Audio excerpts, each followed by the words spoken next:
Welcome to the Bret Boone podcast. I am Bret Boone, and today on the program, I'm joined by a childhood buddy. Kinda. He was older.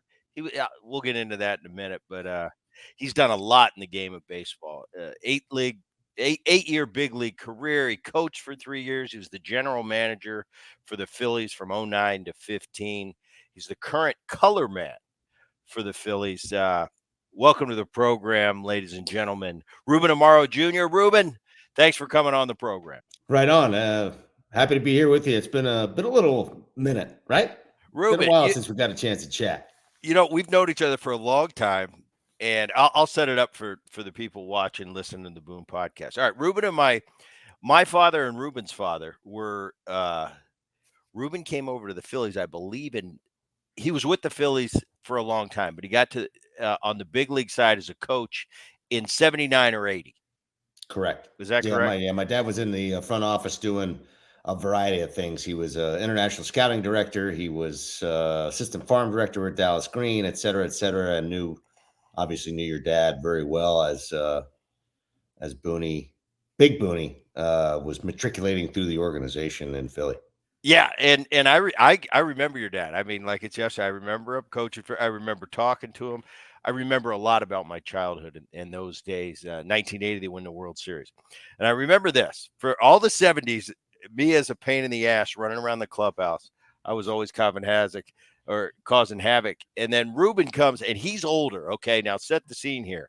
I want a bat boy, and right before the game every night, my dad would be like, all right, bro, that's enough. I got my uni on. I'm ready. I'm like, when am I going to be old enough? And then Ruben comes in. He's 3 or 4 years older than me.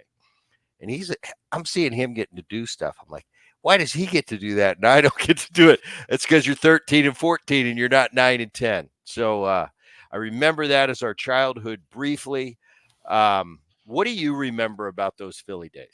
So the cool thing about what I remember about you was that you were like this little tyke running around in the outfield, and the concern was like when the young kids, you and Aaron, were out there running around, shagging fly balls and doing stuff out there from time to time, and I was doing it as well as a sort of a bat boy, ball boy in the early part of when I was around. I was watching you take fly balls and catch them behind your back and stuff. I'm going, who is this little punk doing this stuff, man? He's talented as hell. And I remember you and Tug McGraw catching balls behind your back, fly balls. I'm going, come on, man. This guy's 9 or 10 years old. He's catching major league pop-ups behind his back. Get out of here. But I remember you guys being around. We had a whole host of people kind of floating around, but it was a great time, man. It was a really amazing era of Phillies baseball at that time. Mid to late '70s and early '80s were phenomenal. Yeah, and you've gone on to do so much in that Phillies organization. But yeah, you're right. That time, I just remember as a kid growing up there, it was Phillies, Eagles, Flyers, Sixers, and you had to be in on all four as a fan. Because if that's just the way that the guys are back in Philly and Jersey, it's like you're all four, and you're booing them when they're not playing good, and you're cheering from the rafters when they are playing well. I mean, you've had as much experience as anybody through that Philly organization in your lifetime, and we're going to get to the Phillies current, but I want to talk a little bit more.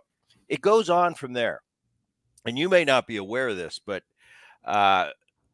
Well, I don't like to talk about it this way, but he's a Stanford Cardinal, by the way. My dad is a Stanford Cardinal. That's right.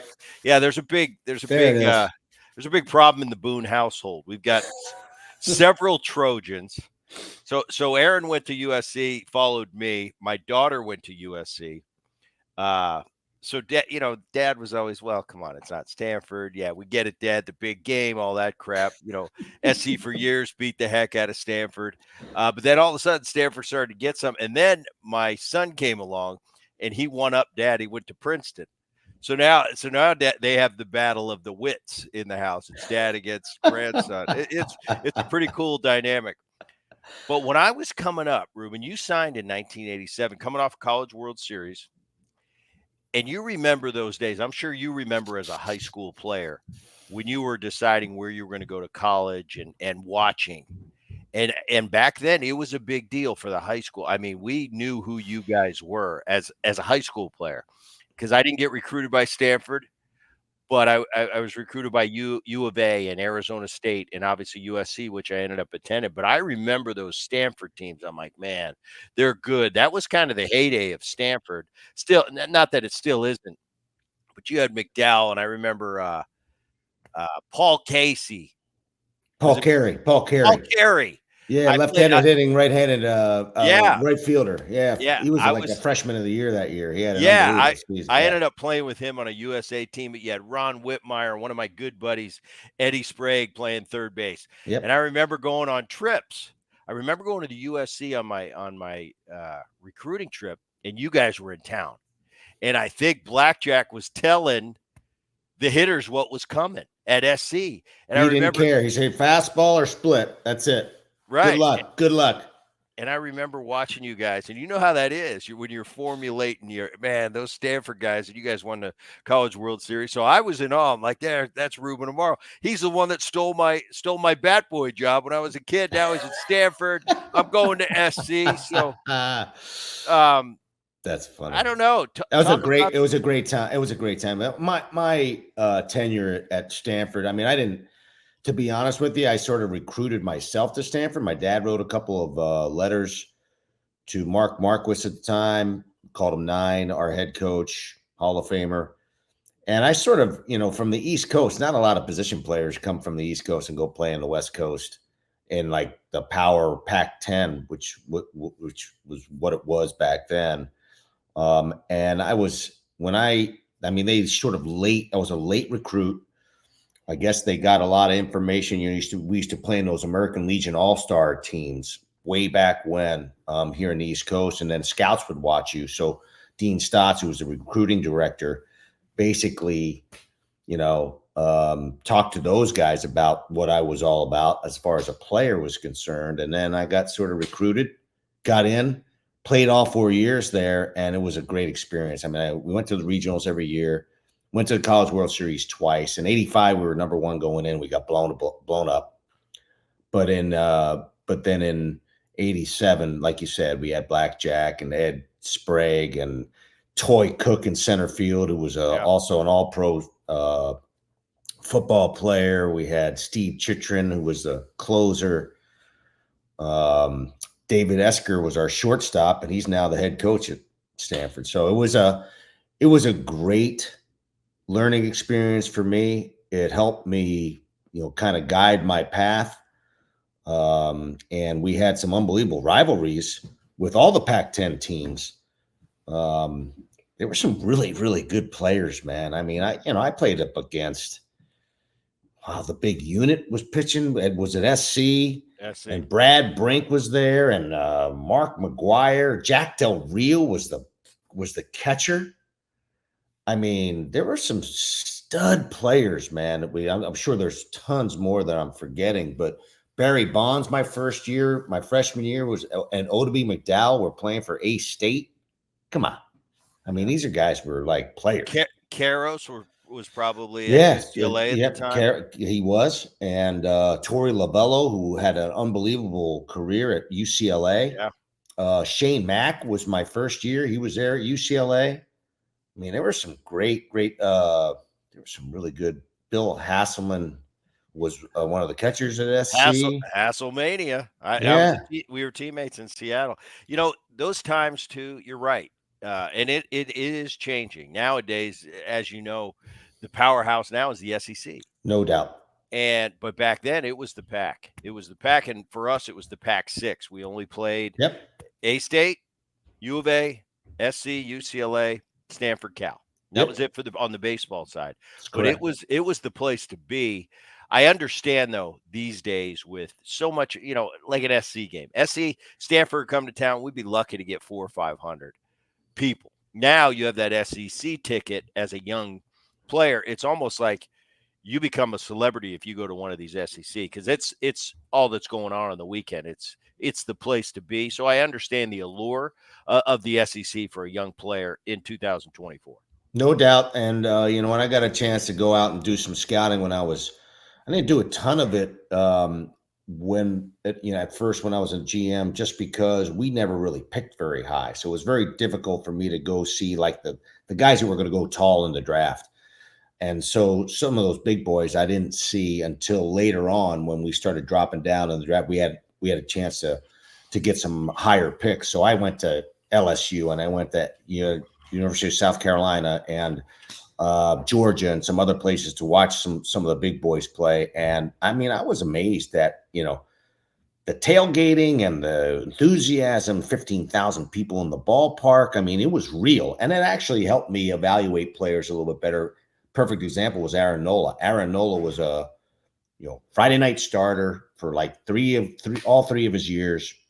And then, we were kind of deciding, I picked seventh that year and he kind of fell to us. We really needed starting pitching. And boy, Aaron Nola, he did not disappoint, man. I watched him pitch against Alabama and another team once.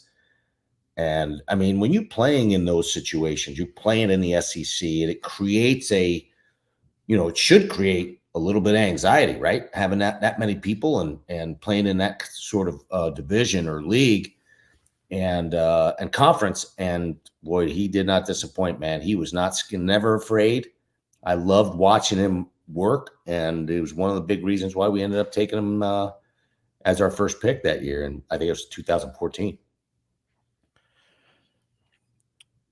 After college, you went on. You played in the big leagues for 8 years, and then all of a sudden, and your story takes an interesting route. Now, today, I was thinking about the players turned general manager. Obviously, you got Chris Young, who won a World Series a year ago, Ivy League kid, Billy Beane, back in the day, high pick. And I worked for Billy for about a year and a half. Didn't live up to expectations as a player, but has exceeded as a front office. Jerry DiPoto, who's running the Mariners now as a general manager. But when I think of GMs in the old school, in the old day, I never thought the GM was more of an intellect that not necessarily played baseball at a high level, but could work the system. Looking at your life, I'm going, wow, Ruben's done this. And then the college came in when I was getting ready for this interview. And I thought, yeah, and the college, I forgot about the Stanford. I mean, you've done it all. How do you go from player to GM? You were assistant GM for a long time before you took over the big job. But was that in the back of your mind that one day I want to go to the front office? Because most players, if they're going to stay in the game, they stay in a coaching capacity or, like you said, a scouting capacity, usually not general managers. But now you're seeing a few active in today's game. Yeah, it was sort of unprecedented at the time because I had just the quick story of it was I was trying to make a team in 1998. I was I signed a 6-year free agent minor league contract with an invite to major league camp. Had not had a good year in 97, had a really good year in 96 off the bench, and it sort of bought me a couple more years. But in 98, I'm trying to make the team, man. And I was battling. And I started thinking about, what's life after baseball. I thought about broadcast. I had thought about coaching, as you said. That was like really the thing, managing maybe in the minor leagues or coaching, and then maybe scouting or something like that. And I actually went to Ed Wade in the middle of that spring training in March of 98. And he was he had become the full-time GM. And I said, hey, man, I'm really interested in staying in the Phillies organization. I mean, I've been in it so long. My dad's been in it. This is my family. I'm interested in staying in the organization in some way, shape, or form. Didn't really, I said scouting, coaching, whatever the case may be. And in that conversation, I guess it was right around the mid-March when I was just before we, a couple of weeks before we broke camp, he said, well, what's your interest in being in the front office with me? And I went, what? You're not serious. And so he said, well, you would be, assistant to the GM. I go, are you serious? He said, yeah. He said, I don't have an assistant right now. I really don't. And I think that you'd be like sort of a yin to my yang, because he was a guy that he knew a lot about, the business of the game. He was an assistant GM for a long time for Lee Thomas. He understood, contracts and the, basic agreement and a lot of the ins and outs of that part of the game. And he felt like I could give him, a more subjective view or angle on what it is to be a major league player and a major league winning player, because I'd played on some really good teams and some really crappy teams. And I think my perspective, I think that was, kind of ballsy move on his part to bring somebody like that with no real front office experience. And literally during the course of that year, I said, well, hold on. When he told me that, I was like, whoa, not ready to, hang up the spikes yet. Let me see if I can make this team. And I think out of mercy, I made the team, so that we, during the course of that or during that year, spring and into the summer, I had meetings with him all year long, kind of like these clandestine meetings about, what my role would be. Preparing myself. I got the basic agreement, started reading it, studying it, and understanding a lot of the different ins and outs of the game. And then the rumors started creeping out there while I was playing on the team. I was a bench guy, pinch hitting, that kind of stuff. Did not have a very good year, double switch in and that kind of stuff in the outfield. And then, like in September, I had I had a child on the way, and I'm thinking to myself, how in the world do I not take this job? I mean, who gets a chance to be immediately into the front office at a really high level position off the field? And I decided to agree to do it. And then rumors started flipping out there towards the end of September that I might be in the front office. And that's when I had to try to slow down, like the rumors that were out there. I remember one time, Booney, this is funny. I'm playing against Cincinnati Reds, and the rumors were out there. It's like, I want to say it's like 20th of September, and I hit a base hit off of David Weathers to win a game against the Cincinnati Reds, put us ahead. And Ed Thomasy was the catcher, and I guess I think it was Kevin Stocker. Somebody scores. I don't know who it was. Somebody scores, and he said, what did you do to Ed Thomasy? He was pissed off at you when I scored. I go, I don't know. Apparently he was like, there's no effing way that the future assistant GM of the Phillies just beat us with a base. Wow. Big Ed had the inside. Yeah, I get, there was people, it started to float out there that I was going to jump into the front office, but it was quite a trip, man. And I owe Ed Wade and Dave Montgomery and obviously Pat Gillick, who well. Yeah. A lot of love for my opportunity and, a lot of the experience I've gained. It's pretty awesome. It's a pretty awesome story. How do you think, well, I'll make it this way. The positives and the negatives, I don't even know if there is a negative about being a player and then becoming a GM. So the toughest thing for me was, I'm sitting on the bench with, your uniform and you're a suit. So you're sitting on the bench with your buddies, and then all of a sudden I'm doing their contracts. They're worried about, wait a minute, don't talk to Ruben. He'll bring it upstairs. Right. Now I'm the mole. Right. Right. And so I not only that, but then I'm doing like the 0 to 3 contracts, the pre-arb guys, and I'm doing stuff. Kevin Jordan, who was my bench mate, really good pinch hitter, infielder, third baseman, second baseman, who came over from the Yankees. We were really tight for those last 3 years. And I mean, we throw BP to each other. Now I'm doing an arbitration case against the dude. Come on. Wow. There's nothing fun about that. And I sort of had to be an ass to some of these guys. I felt like I had to make a separation, and it took me a while, but it took me about a year and a half to like really start to feel comfortable, like talking with our guys as if they were guys again, because I started feeling more comfortable in my position. But it's a totally different world, man. It's a totally different world, because you're basically going from uniform to suit, and you're like, now you're sort of like not the enemy, but you're the other side.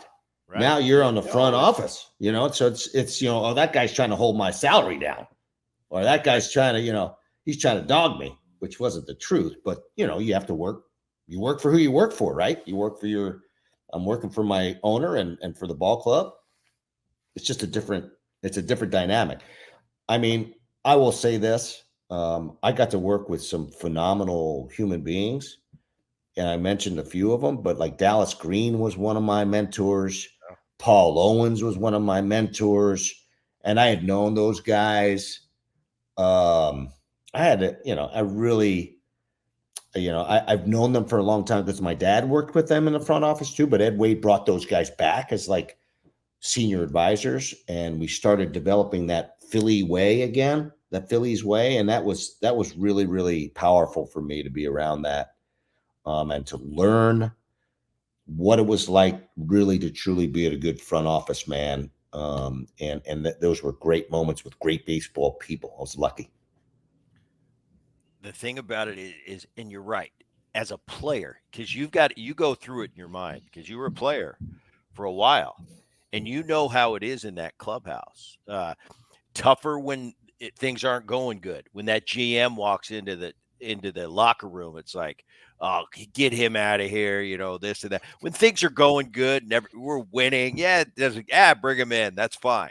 Right. But you're right. It's not that you're the enemy as a general manager, but you're the guy that has to make some tough decisions. You got to release guys, you got to trade guys that you care about.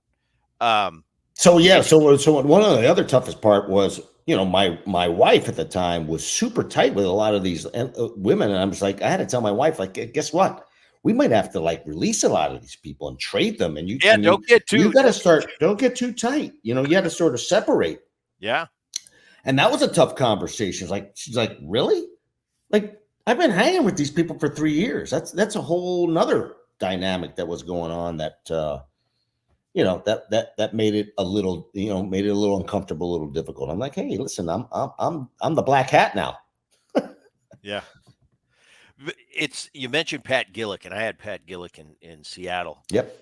for a lot of some fun years where we won an awful lot. So it wasn't so uncomfortable because we were always winning. He was coming down to see Lou, and Pat kind of stayed out of the clubhouse as much as front office usually do. But you make a really good point on the separation, and I've watched this game my whole life, and I played for so many managers, and to get away from the GMs a little bit now, the only manager that I ever thought was successful, and he's a special guy and he's still doing it today, is Bruce Bochy. He had the uncanny ability to not really have to separate himself from the players that much. And I can't put my finger on it. It's just something that he has that no one else I've ever come into contact has as a skipper. Bruce could just be Bruce, and you love him, and he's the big teddy bear, and you respect him, and he runs the show. All the other managers, and I played for some great ones, and I've mentioned ad nauseum on the show. My favorite of all time is Lou Piniella. But there was a point where Lou there's got to be a separation between management and player because of you were talking about, because of the relationships. You got to release this guy. You got to send this guy down. And it's not that you want to, but it's just the nature of the beast. And that to me, I think would be the toughest part of going to the front office after coming off the field with my teammates. It's like, wow, I've got to do my job, and to do my job, I need to physically separate, especially emotionally, because man, I don't want to do it, but I got to do it to respect the position. I Yeah. think that would be So tough. really tough. So here's a quick story about a really close friend of mine who I played winter ball with and recommended to go with me and all that stuff. And with my teammate is Gary Bennett. Gary Bennett was a major league catcher for a long time. Came up through the Phillies, was kind of sort of backing up Mike Lieberthal's all-star. We signed Tom Prince to a 2-year deal, and Benny was still developing, still coming. We signed Tom Prince to be a 2-year deal to give us some catching depth. In the first year of that contract, he breaks his hand or hamate bone or something and literally can't play all year long. Benny becomes the backup catcher, has a tremendous year. And I want to say 2000, but I'm not sure. Right around 1999 or 2000, has a heck of a year. And then the next year, Benny's got options, and Tom Prince is healthy, and Tom Prince has got a guaranteed contract, and we got to send Benny out at the end of spring training. And it is, I will tell you, and he did not deserve to be sent out because he did a hell of a job. But that was like one of those really tough ones for me. I remember walking around at the time Jack Russell Stadium after we made the move. And he was, because I went down to see him after we sent him out, and he was pissed, and rightfully so. And I go, Benny, I'm sorry. This is something we got to do. We got to be selfish. You have an option. catching is, what catching's all about. There's one foul tip away, all this kind of stuff. And man, it was a really emotional conversation I had with Benny. I'm still super tight with the guy, but it's just really, really difficult and he was a friend of mine who I felt, and I think others felt, deserved to stay in the big leagues. But because, people talk about the numbers game and politics and all this BS. Well, there are certain times when it actually does happen, where the numbers game really does screw guys. And that was one of those situations. That was one of the toughest decisions we had to make. And just because we were so close, we were good friends. It was rough. Yeah. And you're right. You've got to, when you put that GM hat on, that front office hat, you've got to make the best decision for, at the time, 25-man roster. Now at 26. And it comes down to two guys that are all equal in many regards, or maybe one even has the up. Like in this situation, Benny's coming off a really good year, but you're going, this guy's got options. This guy doesn't have options. If I do what's the fair thing to do, okay, this guy goes, but now that creates an entirely different problem that doesn't benefit the organization as a whole. Because if Benny gets hurt or Levy gets hurt, now we got to go to a fourth catcher that, Right. if Prince is gone, like, what are we doing? Where are we going to go? It's like having a backup quarterback and not having anybody who can do it. Recently I had Jim Bowden on the program, former general manager, now works in the media. I asked him this question. I want to ask you this. All right, let's go back to the days of Dallas Green and Paul Owens, who were the manager and the general manager for the Phillies back in the 70s and 80s. How much has the game changed from a general manager's perspective from those days to present day? Wow. Oh my goodness. Well, just the whole advent and the fact that the analytics piece of the game has really taken off. And there's that's part of it, and also the overall science of the game. I think with regard to how people are, handled medically, physically, it's those things have changed very, very dramatically. I think not necessarily for the betterment of the game. The numbers themselves, I get it. I totally understand that you can break down the game in a totally different way, and that there's a lot of information out there that people are gathering and valuing in a different way. I think ultimately the baseball is baseball. It's still played by athletes. It's still played by people who are supposed to be playing a game, and it's not necessarily something that it is black and white and cut and dry, and something that you can value or evaluate based solely on numbers. I do believe that we have lost the ability to scout the heart and the head and the not just the talent of the player, but we lost the ability to evaluate instinct, winning players, people who understand the game, people play the game properly and understand the game. And I think what has happened is you have a lot of people who now have the opportunity to run organizations and to run departments who really don't know that much about the intricacies of the game as they stand. And that's the thing that kind of concerns me a little bit. You can't just evaluate players based on their, their metrics, something that you can. There is a lot of information to have, and you should utilize that information. There's no question in my mind that it's an important piece of the puzzle, but it can't drive the puzzle. It really can't. And so that's what's become a little disappointing to me. I think that we've also, as far as the physicality of the game, we have the best athletes in the world right now playing on the baseball field. They're extraordinary. I agree. Bat speed, arm strength, their bodies physically are better, stronger, faster. And yet I don't see a great baseball game because the game is not taught by people who played baseball. Yeah. at the major league level, and that's a concern of mine because I mean, we ended up having to change the rules of the game to bring back the things in the game that made the game. To make you steal a base. Correct. And so now you have to have a shorter base path, and it, push the analytics folks. Well, there's half a base more or shorter. Well, then the percentages are up. So let's steal bases now. I mean, Yeah. come on. To me, the game has always been the game. When was the last time you saw a hit and run? You don't see it because people don't make contact anymore. They don't handle the bat. They don't have control of their barrels. They don't use their hands to hit. They try to lift the baseball more consistently. Now, the teams that are having success are not doing that anymore. The teams that are having success are teams that have flatter swings through the zone, concentrate on making, giving themselves a chance to hit the ball more consistently, not necessarily out of the ballpark. And so there was a time when there was three basic outcomes in baseball. There was a walk, there was a strikeout, and there was a homer. And I watched in 2019 as a scout, and I would sit there and watch games and look to my right and left and watch the fans play on their cell phones because there was no action on the field. And the reason why there's no action on the field because everybody was either swinging and missing, or they were taking a pitch that was well off the plate for a ball. So you had walks, strikeouts, and homers, and that's all you had happening on the field, and nobody was on the field running around. Nobody was doing anything.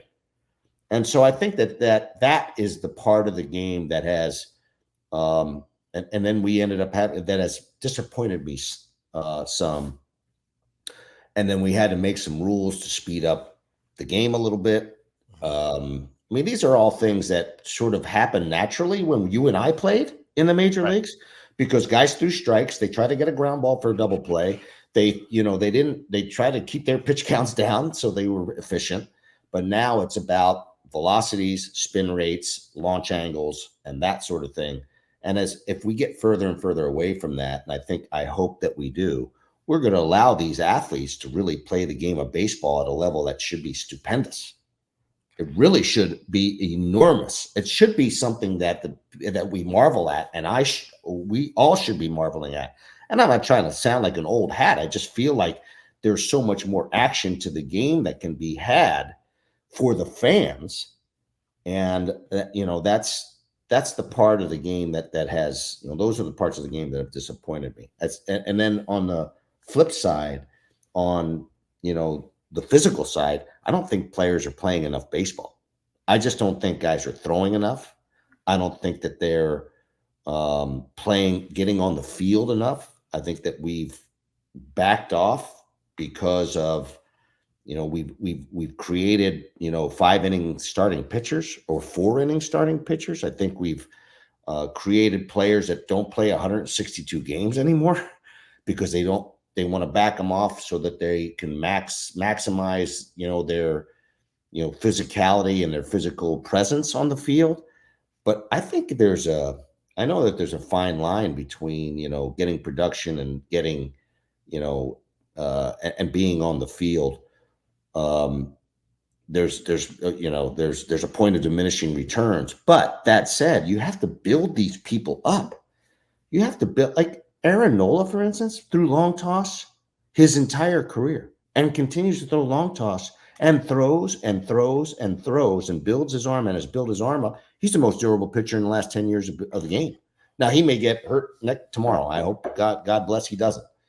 But he throws, and he is then now a 6.5 or 7 inning pitcher, not a 4 or 5 inning pitcher like Blake Snell.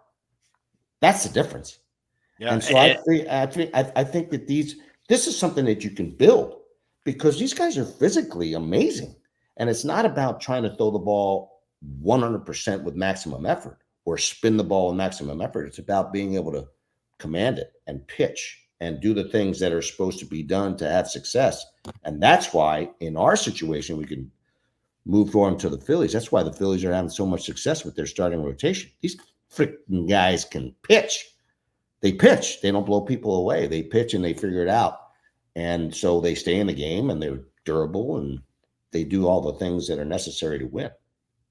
Yeah, and I think a lot of things you touched on. I look at The player, it's the culture. You mentioned a Snell at 5. They're coming up through the minor leagues. That's what they're groomed to do. You're going to pitch 5 innings. The days of the Justin Verlanders who have that mindset of when you give me the ball, I'm going 9. That doesn't necessarily mean you're going 9, but the intent to go 9. It's like when I talk about hitting with young players. I said ripping a double down the left field line to the pull side and rattling it down in the corner is a good thing. Thinking about ripping a double down the left field line is a detriment to your approach. So there's two foods of thought there. You talk about the GMs. It seems like in yesteryear the GMs were gruff men. They're baseball men. Now they're a lot of them. It's laptops and driving shoes. That's where we've gone. And not to say there's not a lot of talented guys out there running organizations. There are, but you're right. There's not that baseball experience that actually done it. It's what do my metrics tell me? And that's what I apply. Well, you can't apply that to the heart of somebody or what that kid is made of. I don't care how fat, big, strong, and fast you are. If you can't hit a breaking ball, you'll never see it. You'll never play above AA. And you could be the greatest athlete on earth. I've seen it. We've all seen it coming up with guys that, wow, how did that guy not make it? Well, Right. he doesn't have what it takes to make it. I used to say I could shut my eyes, sit down at lunch, and I could tell who the big leaguer is and who the minor leaguer is just by the way they talk, the way they interact with me. I still think I can do that. You know, I'm sure you can. I'm sure I that you can. There's no when question in my mind that you can. when I was a young player, I was as brash and as naive as you possibly could be. I thought I was the greatest player of all time. Then I got to the big leagues, and Ken Griffey Jr., who was my age, he was my teammate. And he'd already been in the big leagues for 2 years, and I go, "Wow, I thought I was good." That was my first piece of humble pie, Ruben. 1992, playing with Kenny for the first time. But these are things we learn as we go. But I'll tell you what, when you asked me when I was 15 years old, I was the greatest player. And if you didn't know that, have a seat, and I'm going to tell you all about it. And I really believe that. I was about to get my butt kicked and learn the hard way, but I truly believe that. And you can't. That's something that is a measurable tool that will benefit you. I remember being a veteran player in the big leagues, and I'd see a young guy in spring training. Hey, we like this kid, and he'd look you in the eye, and you knew he believed what he said. I'm going to be a big leaguer. I'm going to be a big leaguer for 10 years. And not cocky, but really confident for a guy that's never been in the big leagues. But I used to step away and go, I like that kid. He's got a chance. This game's going to humble him, but he has the right. He truly believes that he belongs. And that's a metric you can't measure with a machine. And I don't think we give enough credibility to it in the modern day game. You talk about the modern day athlete. It's unbelievable. As a second baseman, I was hypercritical of the guys on other teams at my position, second base. And there were only a few guys that I looked to that thought he's good. He's good. He's good enough to play in my arena. I used to think like that. Well, I think Now, honestly, now I look on that field. There's athletes all over the place, and they're not only doing it at second, they go to short and they play at an elite level. They go to third and play at an elite level. That used to not be the case, and it's unbelievable the level of physicality there is in the game today. All right, sorry. yeah, Go ahead. no, totally agree. You talk about that attitude. I was, and when coming up, I was an 11th round pick. I was a senior sign out of Stanford. I, was in between. I could run and I could switch hit. I could do certain things on the baseball field, but I had to like fake myself into thinking that I was a way better player than I was so that I could, and I would say to my buddies, and I would say, hey man, I don't know how it's going to happen, but I'm getting my ass to the big leagues. It's going to happen. I don't know where or how or whatever, but nothing's going to stop me from being in the big leagues. And I got that opportunity. Now, what I did in that opportunity over the years, not that great. I wasn't that great of a player, but I did play a role. But I had to like sort of deke myself into thinking, you know what? I was a lot better than I was. Now, my minor league numbers were excellent. I had, but when they started spinning those breaking balls and throwing those changeups and splits, say goodnight, baby. I mean, mom, I'm coming home. They're throwing me curveballs. But up until then, I was limited talent wise, but I tried to do what I could possibly do to stay in the big leagues, which was really kind of the advice from my dad. Like, okay, you got to the big leagues, but Now you got to try to stay there, man. So good luck. Yeah, go get them. All right, we're headed into the Phillies this year, but put your GM hat on at the quarter mark, where we're kind of at right now, going into Labor Day. As a GM, what are you thinking right now? What are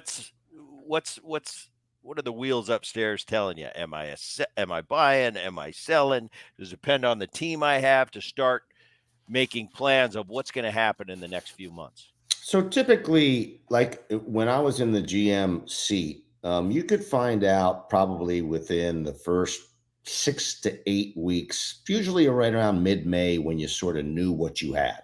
Yeah. I know what my ball club is. I think nowadays, because guys just don't play very much in spring training and you don't really get a feel, they don't get enough at bats. They don't, it's a whole different thing. I think you have to push it back a little bit, maybe in early June or mid-June even, to see, okay, where are we? Obviously, with the addition of the extra wild card, there's three wild card spots. There's a whole slew of things that have to, that you have to sort of analyze and evaluate. There's a lot of parity out there, man. There's only like maybe 4 or 5 teams in the National League that are above 500 right now. Kind of crazy. And so Yep. you're looking at, you have to be really objective. You have to be super subjective, and you also have to understand like your fan base, your future, what cycle you're in. There's so many different things. I always believed as a GM, if I just, my fans deserved the best out of me and the best out of my organization, and if we had a chance that we should go make a run at it. But there's also, you have to be realistic. Like, okay, I'm not going to mortgage the future, um, unless I have a real chance of winning. And if I can put myself in that position, then I'll do so. And so that's a really tough. It's tough in this day and age because of the wild card situation, and because there's a lot of parity in the game, man. There's not a whole lot of super teams. I would say Atlanta, Philadelphia, and the Dodgers in the National League are the quote unquote elite teams in the league. There's other teams like Milwaukee's playing well, and the Cubs are playing well, and but other than that, I don't really see teams that I would view as championship caliber clubs. And so that's where, wow, we got some crazy stuff going on behind me. Like, Wow, how about that? that was kind of cool. Was What that was you that or on? is that I Mike? don't. Look at you, Mike. In-game Wow, activity. I love it. All that's right, go crazy. ahead. Anyway, so I mean, I'm like, it's a tough decision, and the good thing for the Phillies in particular, if we're talking about the Phillies, they're really complete. They're a very complete team right now. So Dave Nabrowski can sit back and go, okay, let me wait until July 31st or August 1st and see what happens injury wise with my team. What my really real need is, if I want to be a World Series champion, which is exactly what their goal is. They're in a position, I think, where they will be able to sort of wait and pick and choose the spots that they need to try to improve upon. Um, and I think they built such a lead, like 20 games over 500 right now. And so, and it's like the earliest in the history of their franchise that they're there. So they're in a really strong position to be able to wait and to see what's really necessary, and then pick and choose their spots. I watched this Philly team a year ago down the stretch, and you were right there watching it. I don't think anyone had the foresight to think, Arizona's going to beat Philly in this round of the playoffs. I No way. remember, I remember when they went to Philly, I saw that crowd. I said, "This is the biggest no chance for an opponent maybe I've seen in my baseball life." And miraculously, they did. That's what makes baseball so great. The fact that Arizona came back and won that series was unbelievable. One of the greatest things I've ever seen. That being said, you bring up a good point with that wild card. That 12 teams. It's the easiest it's ever been in the history of Major League Baseball to get to the postseason, and maybe the toughest to win the World Series, because there are so many landmines to get there. and you get the wrong team that's hot at the right time. That could have been like Arizona a year ago, just a tick above 500, and they're in the World Series. So it's as easy to get there. It's as tough to stay there. I think you're right on the elite teams in baseball. You mentioned the three from the National League: Dodgers, Atlanta, Philly. I think there's only two in the American League from what I've seen as far as elite, and that's probably the Yankees right now, the way they're playing, and the Baltimore Orioles, who No doubt. I'm right surprisingly, with you. surprisingly, I saw the Orioles win 101 games a year ago, and I thought, wow, that's a young, talented team. But I didn't think they were going to win 100 games again the next year. They're way better than I thought they were. With the acquisition of Burns, really makes them better. But this Phillies team, 34-14, playing in a division with the Braves. I look at the rest of the division, other than the Braves and the Phillies, and I think at this point, what they've shown so far, uh, they're outclassed. Phillies, and the thing to me is Bohm, your third baseman. All of a sudden, he's becoming a superstar to add to 4 or 5 other superstars on that team. Suarez, with the recent run that he's had in that starting rotation, unbelievable. Wheeler's been a stud for years now. Nola's been that power guy. I think that's been frustrating to the Phillies. Last year in the postseason, he made an unbelievable run, ended up signing him to a big contract because of that postseason. Without that postseason, I don't know if Nola's in a Phillies uniform right now. Yeah, I think In his fact, postseason and his durability. I think that yeah, durability was big for him too. but he's showing up too to be atop that rotation. They're second in the National League as a staff ERA wise. Let's first talk to the offense. What you're seeing, we know that Bryce Harper is kind of the cover of the media guide, and should be. I mean, he is a bona fide superstar. I love the way Bryce Harper's grown up coming over from Washington and really matured in the game. He is that guy you look to. He represents the city as well as anybody could possibly represent it. But man, you've got a cast of characters. I know Turner's hurt right now, but another star. I mentioned Bohm becoming a star. Real Muto's, top 2, 3 catchers in all of the game. Talk to that offense right now. What you're seeing, I'm seeing guys stealing bases now. You're doing it all in a small ballpark, which is when we get to the pitching, it is impressive. That 2 ERA, it's not just because it's a 2 ERA, it's a 2 ERA in a really hitter friendly ballpark. Speak to the offense. Yeah, the offense is really pretty dynamic. I mean, there's a lot of teams. The Braves have a great lineup. Obviously, the LA Dodgers, their first 4 or 5 guys, five or six guys, are pretty damn dynamic. But you look at some of these lineups, and Phillies, in particular, at least 1 through 8 are really pretty damn good. And so, even with Turner out, I mean, Schwarber is very dangerous at the top of the lineup because he can pop a home run anytime, and he's getting his walks, getting on base, doing some things. I think the fact that he's DHing now, for a lot of reasons, health wise and defensively, it's much better for the ball club. You have guys like you said, you have the superstars, the big boys, and Schwarber is going to end up hitting 40 home runs and driving in, 90 runs or whatever it is at the top of the lineup. Then you had an MVP caliber player in Turner, who's hurt right now, but start off the season like the bat out of a hell, playing really well. You got Harper, who is, as you said, one of the best players in all of baseball and offensively. And then you got Bohm. And the concern that I had at the beginning of the year was who was going to protect Harper, because he's going to get walked. I mean, he's going to be the Barry Bonds of San Francisco before, Jeff Kent decided to go nuts. And so what happened is Bohm became Alec Bohm. I mean, he's always been like a good quality hitter, but I think he's gotten to the point where he's maturing to the point where now the teams have to pick their poison, because this guy can drive in a run with the best of them in the game. I mean, this guy's going to he's going to be a perennial 100 RBI guy. He was 97 or 98 last year. He is one of the best hitters with runners in scoring position. Because why? Because he tries to use the middle of the field and does so. He can drive the ball to right field. He can pop a home run when need be. He's just starting to learn how to make more consistent contact out front, where he's going to be comfortable with his levers and his leverage of his swing. He's really coming into his own. And then the other guy who's gone nuts is Bryson Stott. I mean, I don't know if there's a hotter player over the last 3 weeks than Bryson Stott. And Stott, who is a great defensive second baseman, had a really, really slow start to the season.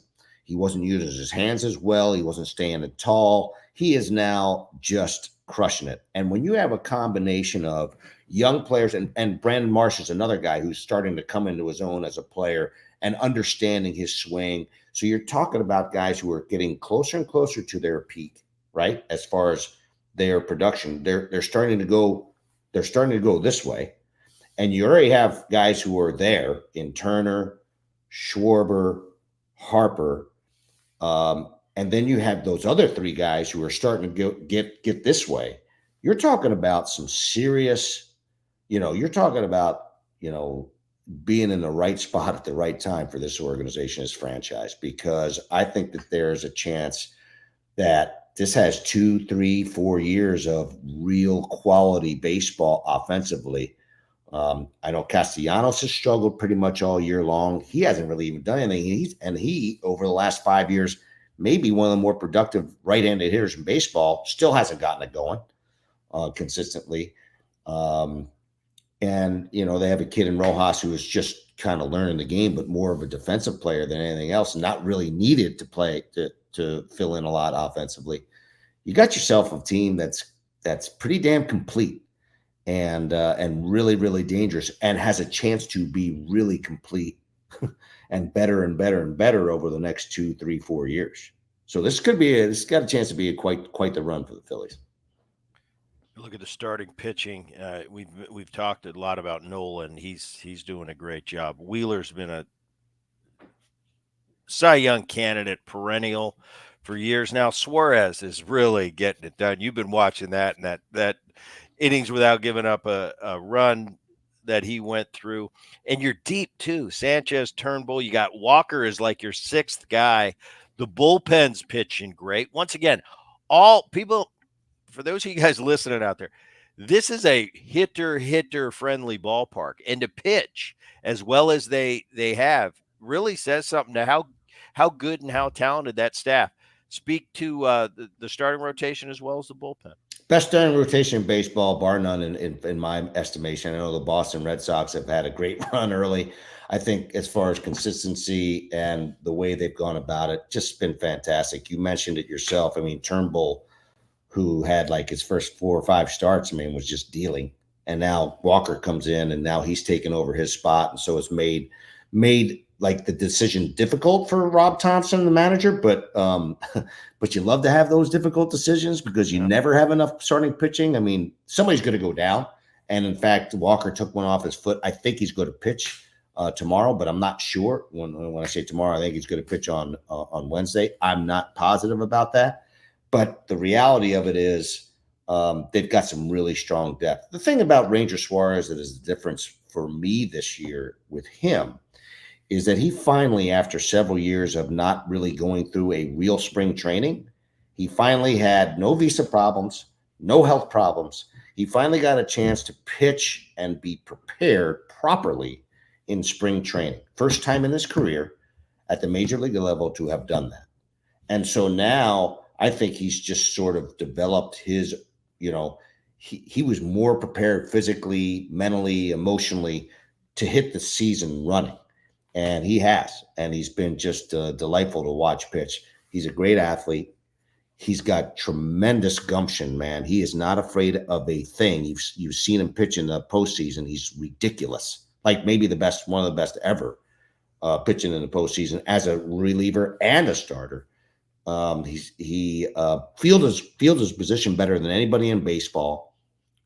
Excellent pitching mechanics. And I'm just loving it for this kid because at age, 28, he's 27, 28, whatever he is right now, he's really starting to come into his own. And it's a special thing to watch. Before I let you go, I just want you to touch on that division a little bit. I looked at the Mets. Everybody, they're waiting for since Cohen took over, when are they going to be good? Doesn't look like it's going to be this year. I've watched Washington a little bit. Looks like they have some young talent that we can look for the next 2 or 3 years, but not this year. That division, and everybody knows it, Phillies have a 5-game lead right now.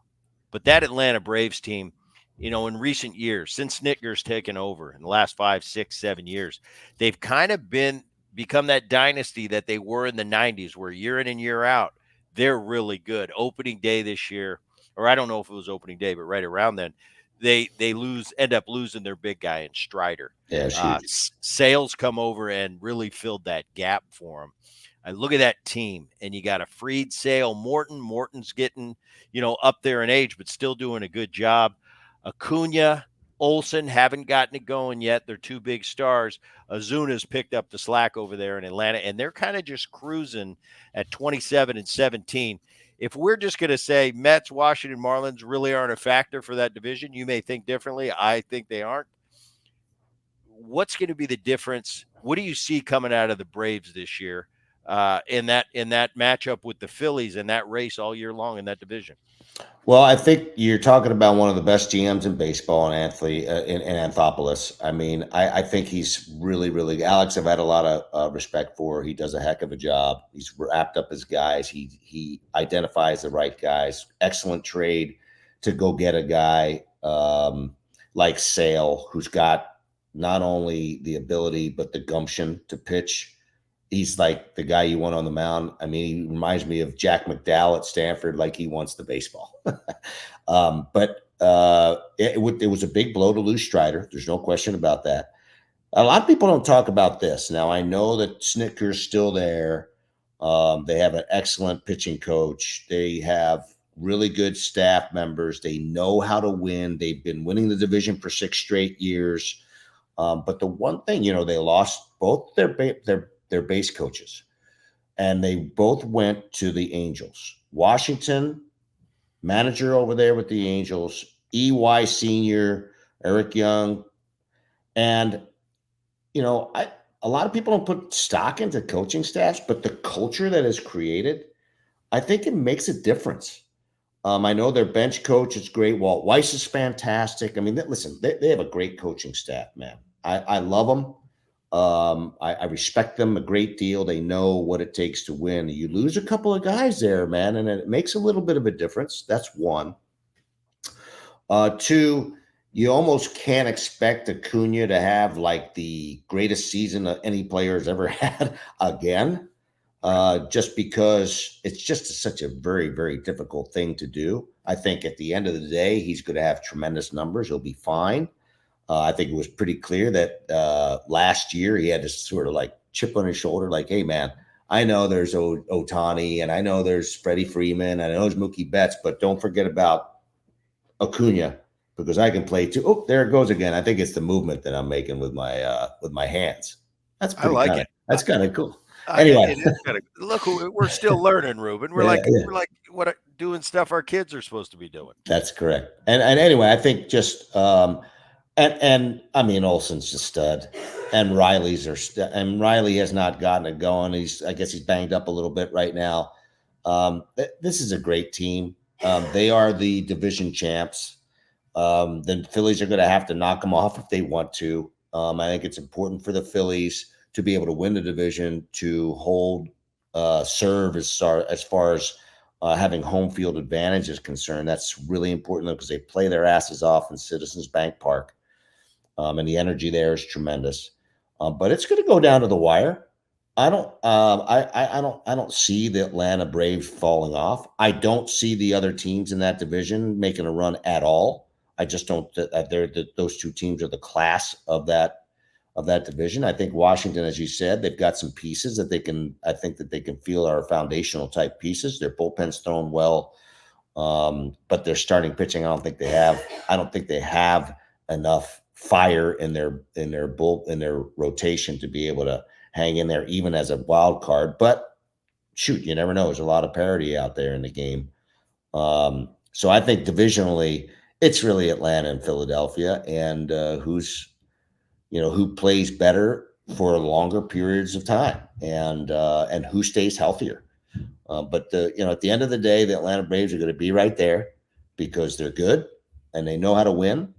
I think that the Phillies are a more complete team right now. I think that they were the most complete team in the Final Four last year, as you spoke about before. I was surprised that they didn't get further and win the World Series. But, hey, it's about how you're playing and how hot you can be and how the ball rolls for you in the playoffs.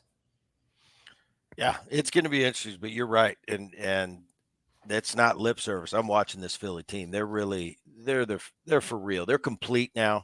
They're they're at their peak. I mean, but it's baseball and it's crazy, and you never know what's going to happen. That's what makes it so great. But top to bottom, I can't. Dodgers super team right now, right? Yankees playing well beyond what I thought they'd be playing at this point, Same. especially with missing Cole, and then Baltimore has just been like, wow, they are as good as everybody was talking about. So it's really fun to watch. But I look at this Philly team, and I'm like, pound for pound, I'll if you're going to give me the Phillies in a fight, I'll take them against any of those guys. Not saying I'm win, but I'll take them. I'm not going to be mad at taking them. So a lot of great insight, Ruben. A lot of fun catching up, and the dynamic career that you've had and all the hats that you've worn. It's pretty darn awesome. And congratulations. It's pretty cool. And now you're doing color for the Phillies. You're all over the place. After coaching for 3 years, decided to go be a first base coach after being a GM. You've done it all, man. This is a lot of fun. I appreciate you coming on. For those of you watching our new channel on YouTube, thanks for tuning in. For those of you listening to the podcast on the Odyssey app or wherever you get your podcast, I appreciate it. And until next time, we'll be right here. Thanks, Ruben. You got it, Brett. Really enjoyed it.